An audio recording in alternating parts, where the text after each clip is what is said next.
Assalamualaikum warahmatullahi wabarakatuh. Salam jumpa, salam sejahtera untuk Anda semua para pemirsa. Saat ini kami berada di Masjid Syekhana Khalil Bangkalan di daerah Mertajasa, Kabupaten Bangkalan, Madura, Jawa Timur. Kami akan melakukan ziarah terhadap beliau. Sekilas informasi terkait dengan Syekhana Khalil, beliau adalah seorang tokoh ulama karismatik terkemuka di masanya, dan beliau telah melahirkan banyak sekali kiai-kiai pendiri pesantren di negeri ini. Dan beliau adalah ulama penentu berdirinya Nahdlatul Ulama. Setelah nanti berziarah, saya akan sampaikan kepada Anda kisah tentang khariqul adah, sesuatu yang keluar dari adat yang terjadi pada santri-santri beliau. Mungkin ini yang jarang dikupas dalam berbagai kanal.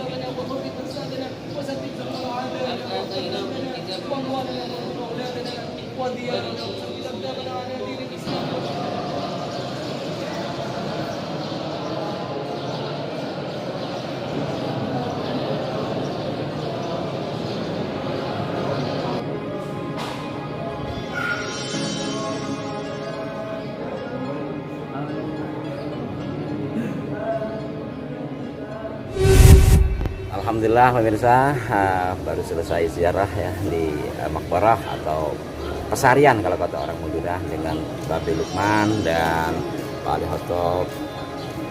Terus ya, ini kan tentang cerita-cerita Khalil kan udah biasa ya, banyak yang umum itu kan. Banyak tentang keromahan, bahkan seperti bang syair ya. Apa itu? Kira-kira Gus kan orang Madura asli nih, ya kan? Mungkin lebih tahu yang kira-kira belum pernah muncul gitu. Apa sih tentang yang di luar biasa lah di umum itu Khalil. Atas diri Syekhana Khalil ini menurut saya yang penting juga disampaikan kepada para pemirsa. Ini ada bukunya ya, saya tidak hidup di masa beliau. Jadi Syekhana Khalil ini adalah tokoh yang juga selain dikenal sebagai bahwa beliau ini tokoh yang khariqul adah, memiliki kebiasaan yang nyeleneh itu bahasa sekarang terhadap masyarakat, sebagian tidak semua, dan juga terhadap santrinya. Ini yang akan saya sampaikan terkait satu saja, yaitu tentang Kiai Abdul Karim. Kiai Abdul Karim adalah pendiri Pondok Pesantren Lirboyo yang sangat luar biasa, fenomenal, melahirkan tokoh-tokoh, diantaranya adalah Gus Maksum Johori dan sampai sekarang ya. Lah, ketika Mbah Manaf kecil atau Kiai Abdul Karim ini menyantri di Syekhana Khalil, beliau berasal dari Jawa Tengah, jalan kaki bersama kakaknya sampai bertahun-tahun hingga akhirnya sampailah ke Bangkalan, ke Syekhana Khalil, lalu mondok. Dalam kondisi penuh keprihatinan itu, beliau jadi buruh ngetam padi ke Banyuwangi. Nggak di sini, Banyuwangi dari sini berapa jam kan? Apalagi waktu itu orang yang sudah susah nyari makan bahkan sampai ke Banyuwangi dari Bangkalan ini, pulang dari Banyuwangi bawa beras, bawa gabah, malah gabahnya dikasih sama kuda sama Mbah Holil. Gimana coba? Udah nggak punya apa-apa, nyari nafkah sampai Banyuwangi, perjalanan jauh banget, mungkin jalan kaki atau naik kereta pada saat itu ya, pada masa Belanda itu. Ternyata setelah bawa gabah sama Syekhana Khalil malah dikasih sama kudanya. Tapi disinilah akhirnya betapa seorang Kiai Abdul Karim masa mudanya itu patuh. Mungkin indah peristilahan anak Abdurrahman Al-Lamani Harfan Wahidan. Saya adalah budak dari orang yang mengajarkan walaupun hanya satu huruf. Disinilah ketaatan dari Mbah Abdul Karim sampai pada akhirnya beliau ini dalam ini disampaikan beliau sendiri yang kemudian dibiografikan dalam sebuah buku ya. 3 tokoh Lirboyo. Saya yakin pemirsa paham lah tentang pesantren Lirboyo, salah satu pesantren besar di negeri ini yang sampai hari ini masih eksis dengan perguruan tingginya yang juga eksis.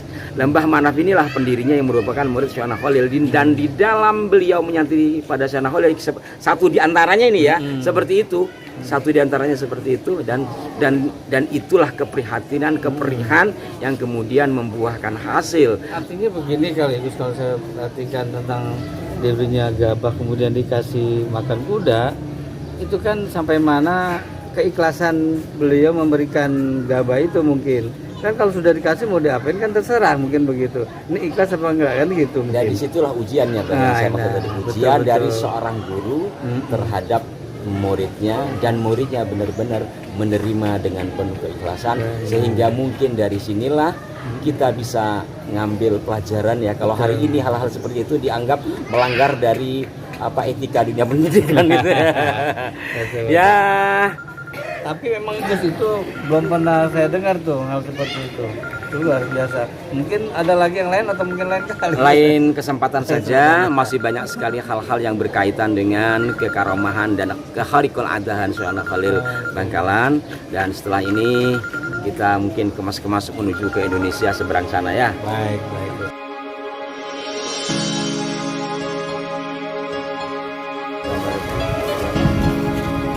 Pemirsa, trio Capi Rawit telah melakukan ziarah di Syekh Khalil dan tadi mengobrol tentang kekhariqul adahan beliau yang melahirkan ulama-ulama besar, dan saatnya kami bertiga menuju Indonesia bagian Jawa.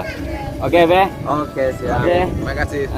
Semoga berkah. Amin, amin. Assalamualaikum warahmatullahi wabarakatuh. Sampai jumpa. Waalaikumsalam warahmatullahi wabarakatuh.